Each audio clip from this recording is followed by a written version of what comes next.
জুবিনদাৰ জীৱনৰ অন্তিমখনি চিনেমা ৰৈ ৰৈ বিনালে আজি চাবলৈ গৈ আছো। অসমৰ প্ৰতিজন ব্যক্তিয়ে এই চিনেমাখন চাবলৈ হেঁপাহ আছে। আজি এই ভিডিঅ'টোত এই চিনেমাখন চাবলৈ কি হল, চিনেমাখনৰ জেনুইন ৰিভিউ, কোনো ধৰণৰ ইমোচনেল পাৰ্সপেক্টিভ নাৰাখি জুবিনদাৰ বিয়োগৰ বিষয়টোও নাটানি সাধাৰণ চিনেমাখন চাবলৈ আমি যি ৰিভিউ দিওঁ, এই চিনেমাখনৰো মই তেনেকেই ৰিভিউ দিম।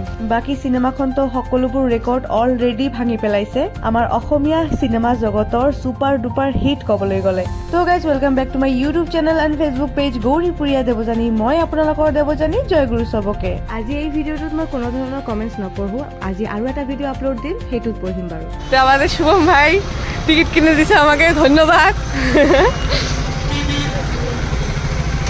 গাইজ, ফিল্মটো চাই বহুত কান্দিছে, ময়ো বহুত ইমোচনেল। ক'ব নোৱাৰো ভিতৰত গৈ কিনে মোৰ কি অৱস্থা হ'ব। ভিতৰত গৈ কিনে মই এটা শ্বটো লোৱা নাই, কাৰণ একেবাৰে নিষিদ্ধ আৰু উচিত নহয়। গাইজ, এইবাৰ আপোনালোকে জনাওক এইটো ভিডিঅ' আপোনালোকে দুনিয়াৰ কোনটো স্থানৰ পৰা চাই আছে, তেনেহ'লে নেক্সট ভিডিঅ'ত মই আপোনালোকক ধন্যবাদ জ্ঞাপন কৰিব পাৰিম।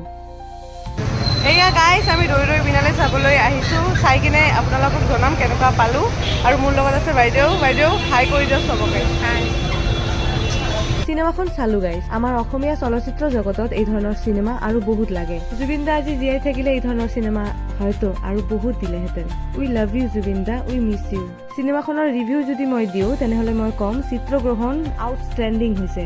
অভিনয়ৰ ফালৰ পৰা যদি কওঁ, আচুৰ্য বৰপাত্ৰ ডাঙৰীয়া ফালি দিছে আৰু আমাৰ আঙুৰলতা বাইদেউ খুব ধুনীয়া অভিনয় কৰিছে। কাহিনী বিশেষ এটা ক'বলৈ নাযাওঁ, চাই ল'ব আপোনালোক। কিন্তু এই গোটেই চিনেমাখনৰ নীৰ নামৰ চৰিত্ৰটোৰ ব্যাখ্যা মই কৰিব খোজো। যদিও এই চিনেমাখনত নেগেটিভ বা চাইড চৰিত্ৰ হিচাপে নীৰ নামৰ চৰিত্ৰটো দেখুওৱা হৈছে, কিন্তু মই ক'ম সেই চৰিত্ৰটো চিনেমাখনৰ ভিলেন নহয়। এই চিনেমাখনত তেখেতৰ বহুত ত্যাগ দেখা গৈছে। এটা ৰিলেশ্যনশ্বিপ কেনেকে বচাব পাৰি সেই সকলোখিনি কৰাৰ পিছতো যেতিয়া ৰিলেশ্যনশ্বিপটো ৱৰ্ক নকৰিলে, তেতিয়া ক্ৰুৱেলিটি নেদেখাই তেখেতে ত্যাগ কৰিছে। এইটো এটা ৰিয়েল হিৰোৰ পৰিচয় বুলি মই ভাবো। চিনেমাখনৰ আৰম্ভৰ পৰা বেলেগ ছিংগাৰৰ গান দুটামান হয়, কিন্তু যেতিয়া আমাৰ জুবিনদাৰ ভইচটো ওলায়, একদম বগা কলা ডিফাৰেন্সটো গম পোৱা যায়। জুবিনদাৰ ভইচ কোৱালিটিৰ যে তুলনা নহয় সেইখিনি গম পোৱা যায়। এতিয়া নায়িকাৰ চৰিত্ৰটিৰ ব্যাখ্যা অলপ কৰো। নায়িকাৰ এন্ট্ৰি যেতিয়া দেখুওৱা হৈছে যে 1 ছেকেণ্ড লেট কৰিলে তেখেতৰ খং উঠে, চিনেমাৰ পৰৱৰ্তী সময়লৈকে সেই চৰিত্ৰটি ধৰি ৰাখিব পৰা নাই। আমি সাধাৰণ চিনেমা চোৱা মানুহ হিচাপে এই ধৰণৰ চিনেমা বা ইয়াতকে ভাল চিনেমা আমাৰ অসমীয়া চলচ্চিত্ৰ জগতত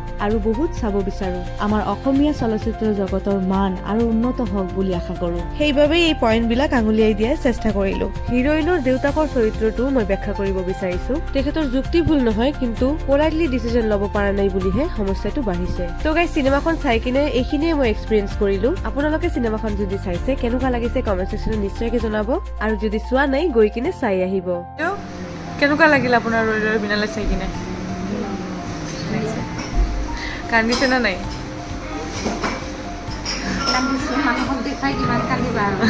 সেইটোৱে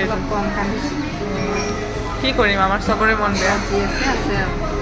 তো গাইজ, ভিডিঅ'টো শেষলৈকে চোৱাৰ বাবে আপোনালোকক বহুত ধন্যবাদ। ভিডিঅ'ৰ কোন পাৰ্টটো চবতকে বেছি ভাল লাগিছে সেইটো কমেণ্ট ছেকশ্যনত জনাবলৈ নাপাহৰিব।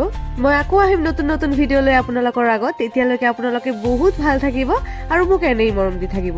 তো guys, till then take care, bye বাই।